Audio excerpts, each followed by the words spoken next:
relevance that Paul had to address some of these things, that some prophecies happened once and for all.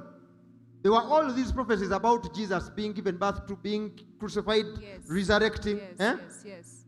Up to today, that simple error where some people say Jesus has never come and they are still waiting for a Messiah that shall come. Do you know how many doctrines it creates? So there are people who are lost that way. So this is the same thing here. Get that understanding. Put it here, where you're getting scriptures that were fulfilled already, and you're putting them all in the future. Do you know that you'll create a different line of doctrine? True. So there are people in Israel who are still waiting for the Messiah to come. According to them, he has never come. Yes. And that is why Paul is writing in Romans. He's saying he was crucified once and for all. In Hebrews, crucified once and for all. So it is crucial for us to examine the scriptures. Let us be bereans. So as Jesus was sitting on the Mount of Olives, the disciples came to him privately. Tell us, they said, when will this happen? And what will be the sign of your coming and of the end of the age? Not of the world. Not of the time. Yeah? Now, I love, this is NIV. Please give me NKJV. NKJV. Because even NIV will have certain issues. That's why I said we need to study. Yeah? Now, of the end of the age. Yeah? Now, give me KJV. I want you to see what it is saying there. It is saying the end of the world. Oh, yes. Eh? Wow. Now, this is a study. That's what I am saying. Eh? That's why sometimes I don't have time to argue with the social media guys. Eh? I mean, this is something someone will say, I know my Bible. It said even the end of the world. They don't have time to study. When you go in the original Bibles, Hebrew, New Testament, all the New Testament books were written in Greek. Greek, yes. Yeah? Old Testament books were written in Hebrew. Yeah? The word there in the Greek language is the word aeon. Aeon means age. Okay? Not world, as these ones are saying. So are you seeing what I'm trying to tell you?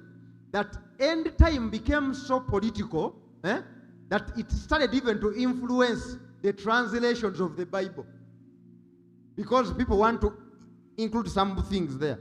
So I told you, when Darby did what he did, yeah, Darby started even to create the D.L. Moody. He cooperated with D.L. Moody, the D.L. Moody Theological Institute, some other institute in Dallas.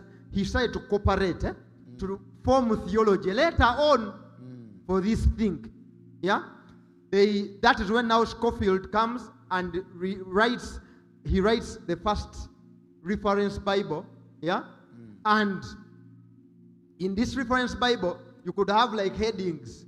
Jesus predicts the end of the world. In this Bible, it was so end time biased, based on the errors of Francisco Ribera. The Dekes annotated Bible also continue to propagate these same things. And that's why I told you, these Bibles, even scholars started to realize that they had errors. Some of these things, when they came to dispensationalism, they believed the gifts of the Holy Spirit ceased a long time ago. Now, that one, when some revivals broke out and clear gifts of the Spirit were in operation, they rejected that one, but they didn't analyze other things. And this is the Bible that was sold to most of the seminaries of the whites, and who brought the gospel to us here? The Bazungus. Yeah? But I'm just telling you, these things need us to study. Sometimes they need us even to criticize certain translations of the Bibles for us to get to the truth. Yes, yes. You understand what I'm saying? Yes, yes. So we have taken some time to study this. The end of the age. Go on. And Jesus answered and said to them, take heed that no one deceives you. But remember, in the context, Jesus is speaking about the thing he spoke about up there. Yes. No one what? Deceives you. Go on. For many will come in my name, saying, I am the Christ, and will deceive many. That is sign number 1. Yeah? Go on. Yes. And you will hear of wars and rumors of wars. See that you are not troubled, for all these things must come to pass, but the end is not yet. The end of what? The end of the first thing he spoke about, where the temple will be destroyed. Yes. and no stone No remains. stone remains, yes. Do you understand what I'm saying? Oh, yes. The end of that age, not of the world. Are we together? I want us to first understand the chapter alone. For wherever the carcass is, there the eagles will be gathered together. Yes. I told you that these are teachings where sometimes we even have to question the translations in the Bible. Now, give it to me in NIV. You're going to see. Where forever the carcass is, there the eagles will be gathered together. I told you, even Bible translations, many of them were influenced by the end time of these guys because they had the money anyway.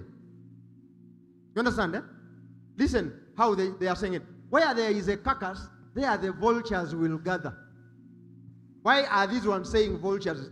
Yet NKJV said eagles. Actually, when you go in the original Greek, the word used there is eagle. But go back to NKJV. Yeah? I'm just showing you why. Because they, you know, when you form, that's what I told you, that's the problem. You've already formed a theory. You're going this direction. So you have to get everything to fit in that.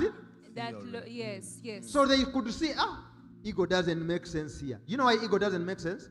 Because eagles don't eat dead things. They eat flesh things. Yes. They say, I think now, based on our theory, it should be vultures. Carcasses, eagles.